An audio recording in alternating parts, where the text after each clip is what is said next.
ఎతకని చోటంటూ లేదు. కాని సునంద కనబడలేదు. అల్లుడు జాడా తెలియలేదు. ఇంకా యాడనెతుకుతామన్నా?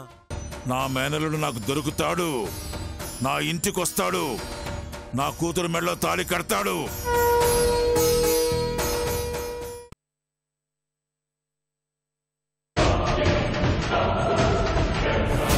ఏ ఓటమిని తట్టుకోలేక ఈ సునంద ఆనంద్ కుటుంబం మీద పగ పెంచుకుందో, ఏ ఓటమిని తట్టుకోలేక గారాబంగా చూసుకోవాల్సిన మేనల్లుణ్ణి పగవాడి ఇంట్లో పెరిగేలా చేసిందో, ఏ ఓటమిని తట్టుకోలేక శత్రువు కూతురి జీవితాన్ని సర్వనాశనం చేసిందో, ఆ ఓటమిని మళ్లీ ఇన్నేళ్లకు నాకు చవి చూపించాడు.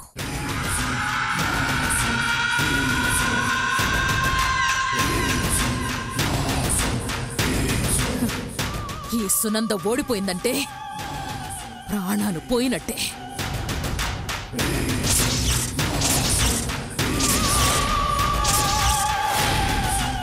అప్పుడే ఓడిపోయానని ఎలా అనుకుంటారమ్మా? సూర్య ఎక్కడున్నాడో తెలిస్తే అతన్ని తీసుకొచ్చి అమ్మాయి గారితో పెళ్లి చేయించడం ఎంతసేపు? మన వాళ్ళు సూర్య గురించి వెతుకుతూనే ఉన్నారు కదా. ఎప్పుడో ఒకప్పుడు మనకి ఇన్ఫర్మేషన్ వస్తుంది చూడండి అమ్మా. ఏం ఇన్ఫర్మేషనో ఏంటో. ఆ రోజు వెళ్ళిన వాళ్ళు ఇంతవరకు ఒక్క ఫోన్ కూడా చేయలేదు మూర్తిగారు. అసలు అసలు వీళ్ళు ఎక్కడున్నారో, ఏం చేస్తున్నారో? ఎక్కడ ఉన్నావో సుబ్బు, నా చావు మాత్రం మేడం చేతిలో ఖాయం, మేడం చేతిలో ఖాయం. ముందొకసారి ఫోన్ కలపండి వాడికి. అలాగేనమ్మా.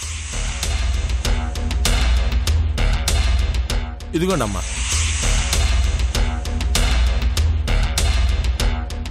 ఎక్కడ ఉన్నావో అన్నా, ఫోన్ వస్తుందన్నా.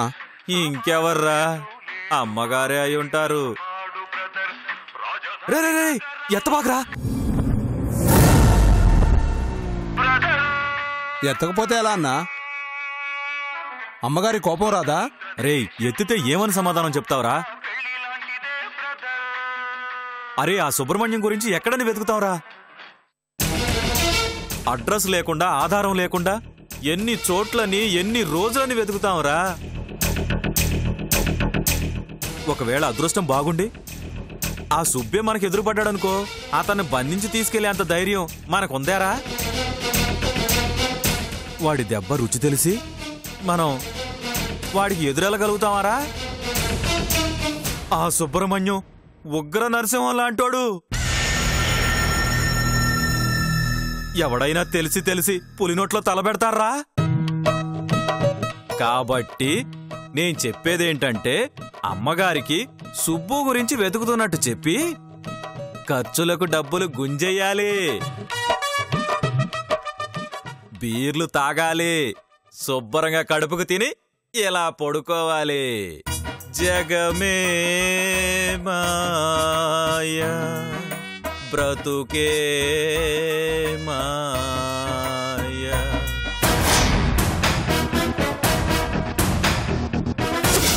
వేదాలలో సారమింతేనయ్యా, బ్రతుకు. అన్నా, మళ్ళీ అమ్మగారే అన్నా. రే, ఇప్పుడెత్తాలరా?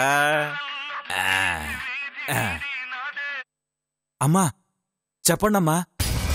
అదే పనిలో ఉన్నావమ్మా, వెతుకుతున్నావమ్మా.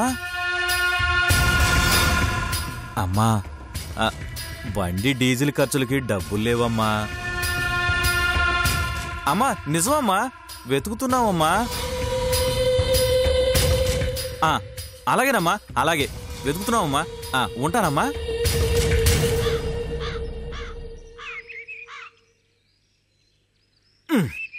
ఇప్పుడు అర్థమైందిరా? అమ్మగారు ఫోన్ చేసిన ప్రతిసారి ఒకసారి వైజాగ్లో, ఒకసారి విజయవాడలో, ఇంకోసారి కాకినాడలో ఉన్నామని చెప్పాలరా? అన్నా, మరి అమ్మగారికి ఈ విషయం తెలిస్తే? రేయ్, అదృష్టం ఉన్నప్పుడే అనుభవించాలరా, తర్వాత సంగతి తర్వాత. భయపడిపోకూడదు. హాయిగా విశ్రాంతి తీసుకోండి. ఏ నిమిషానికి ఏమి జరుగునో ఎవరు హించెదరు.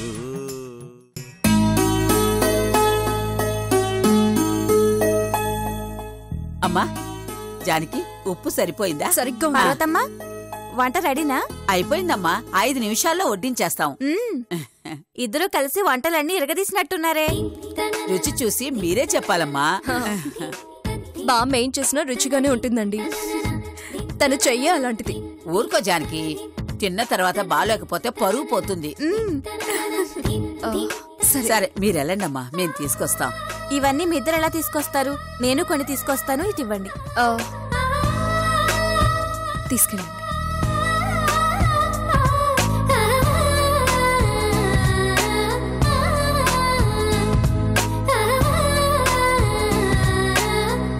అయ్యో, గరిటెలన్నీ కడిగి బయట పెట్టానే.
ఈ సాంబార్ని మీ చావుల కోసమే చేశారు పెద్దిరెడ్డి. ఇది తిని నువ్వు నీ కుటుంబం పైకి పోతారు. నేరం చేశారని జానకి వాళ్ళు జైలుకి పోతారు.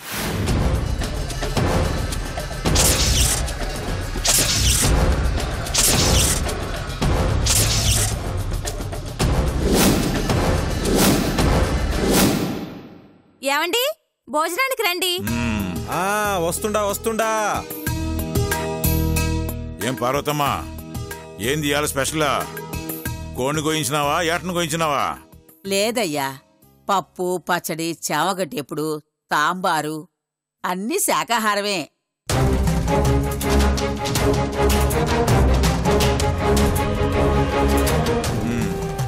ఈరోజు అచ్చ తెలుగు భోజనం తినిపిస్తుండావు అన్నమాట. సరే అట్టాగే గాని, ఇప్పుడు సాంబార్ అన్నంలో నెయ్యి సొక్కేసుకొని నా సిట్టి తల్లి చేతుల మీదుగా మొదటి ముద్ద తింటాంటే ఉంటది. ఆహా!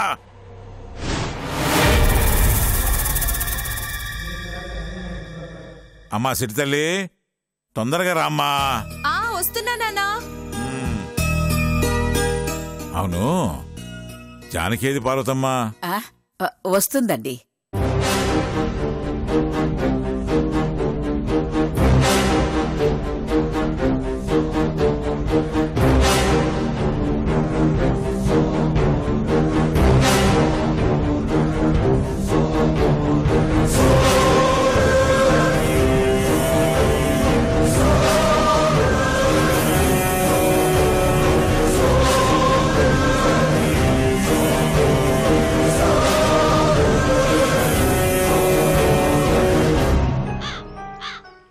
అరే బండబని, నా ఫోన్ ఇవ్వరా. నిన్ను ఇస్తావా ఇవ్వవా? చెప్తుంటే చెప్పేది.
జాగ్రత్తమ్మా.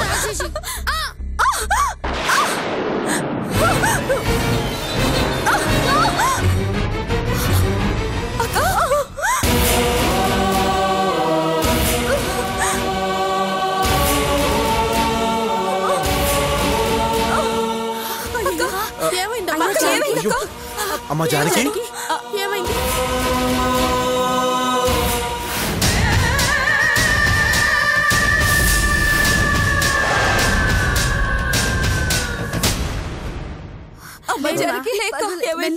ఏమైందో?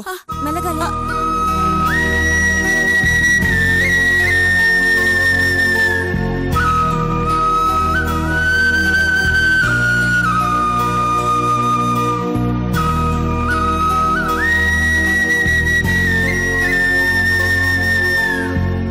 జాగ్రత్తమ్మా జానకి, ఇలా కూర్చో. దాకా జాగ్రత్తగా కూర్చోక్క. మెల్లగా. మెల్లగా కూర్చోమ్మా.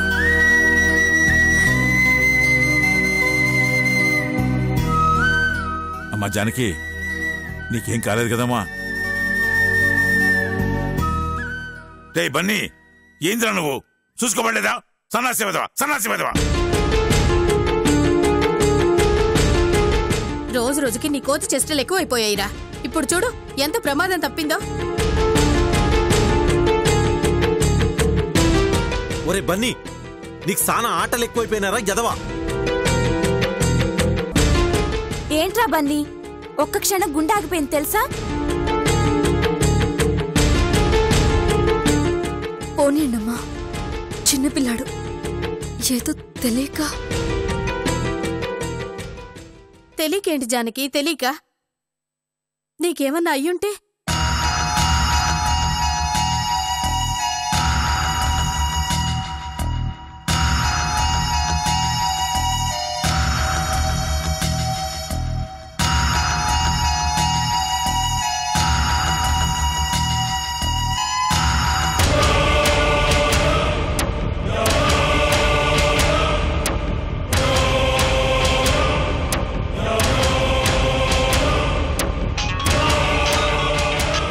చెప్పు గౌరీ, ఆ పెద్దిరెడ్డి కుటుంబం శ్మశానానికి వెళ్ళడానికి సిద్ధంగా ఉంటదా? శ్మశానానికి కాదు, కనీసం హాస్పిటల్కి వెళ్లే అవసరం కూడా లేదు. అంటే ఇంకా అర్థం కాలేదా? ఈసారి కూడా ప్లాన్ ఫెయిల్ అయింది. మళ్ళీ ఏ ఆటంకం వచ్చినది? వాళ్ళ ఆయుష్ గట్టిగా ఉన్నది, అందుకే ఆటంకాలు వస్తా ఉన్నాయి.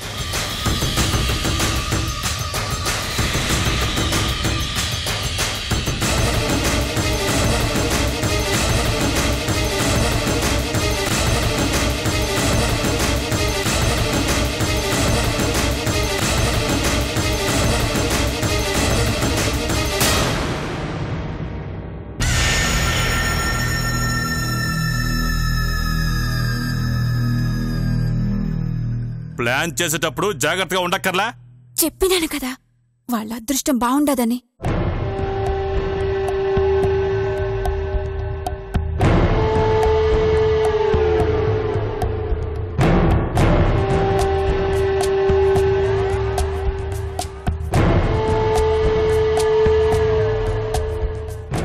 ఇది పోతే పోయినది కానీ త్వరలో పెద్దయ్య చెల్లెలు పుట్టినరోజు వస్తా ఉండది. ఆ దినం ఇంటిల్లపాది గుడికి వెళ్లడం ఆనవాయితీ.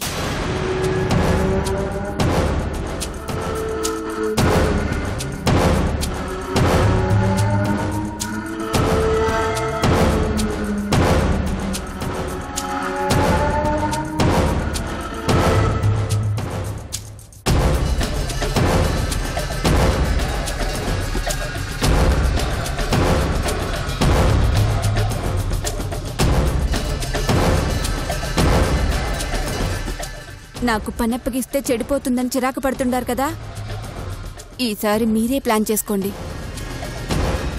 ఎట్టా చంపుకుంటారో మీ ఇష్టం.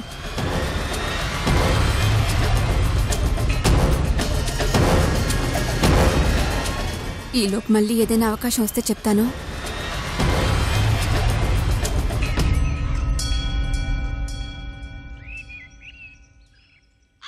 ఉంటాను. గౌరీ,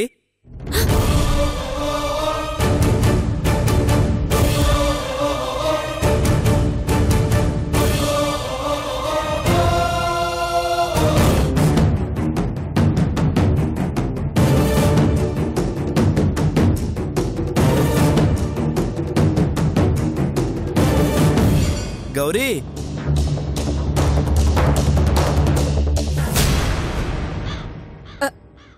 ఎక్కడేం చేస్తున్నావు గౌరీ? ఏం లేదు, అరటి చెట్టుకి ఆకులు ఎండిపోతేను తీస్తా ఉన్నాను అంతే.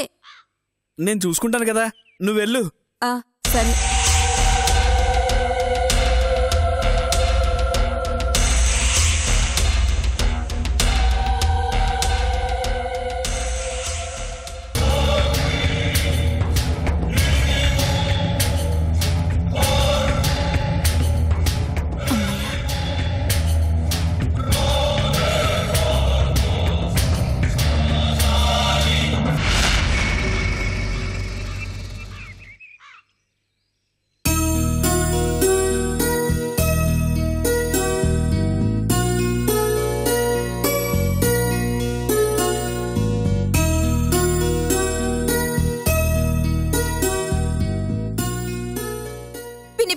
పిని నాకు గోరింటాకు పెట్టవా? కూర్చో వైషు.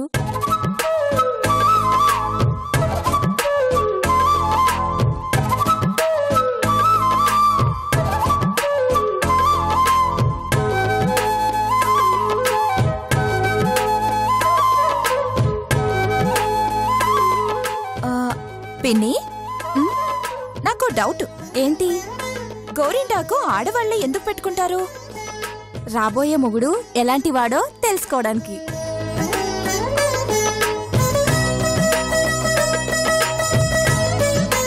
ఎప్పుడో రాబోయే మొగుడు గురించి ఇప్పుడు పెట్టుకున్న గోరింటాకు ఎలా చెప్తుంది? చెప్పడం కాదు, చూపిస్తుంది. గోరింటాకు ఎంత ఎర్రగా పండితే అంత మంచి మొగుడొస్తాడంట. మరి పెళ్ళైన ఆడవాళ్ళకి ఎలా తెలుస్తుంది? ఇలాంటి ప్రశ్నలు మేం మా పెద్దవాళ్ళని అడగలేదు, వాళ్ళు చెప్పలేదు. ఎందుకు అడగలేదు పిన్ని? నీకు గోరింటాకు కావాలా లేదా నీ ప్రశ్నలకు సమాధానం కావాలా? గోరింటాకే కావాలి. అయితే కాసేపు మాట్లాడకుండా కూర్చో, గోరింటాకు పెడతాను.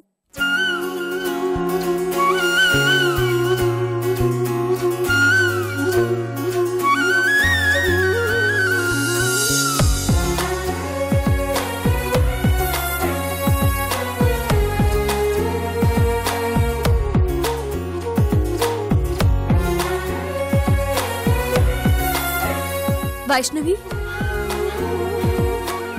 నిన్న అమ్మగారు పిలుస్తున్నారు. అమ్మా, అమ్మ ఎప్పుడు అలాగే పిలుస్తుందిలే కాని నువ్వు కూడా రాక గోరింటాకు పెట్టుకుందు గాని. అయ్యో, నాకెందుకమ్మా? ఎందుకంటావేంటక్క? గోరింటాకు ఆడపిల్లల హక్కు అంటారు. ఆ హక్కుని మనం వదులుకోకూడదు. పైగా మా పిన్ని గోరింటాకు బాగా పెడుతుంది. రాక నేను తర్వాత పెట్టుకుంటానమ్మా. పర్లేదు జానకి, ఇలా వచ్చి కూర్చో, రా.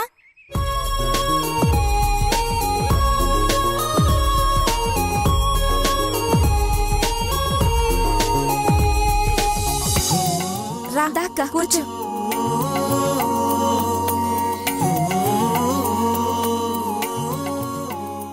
చెయ్యిలా ఇవ్వు.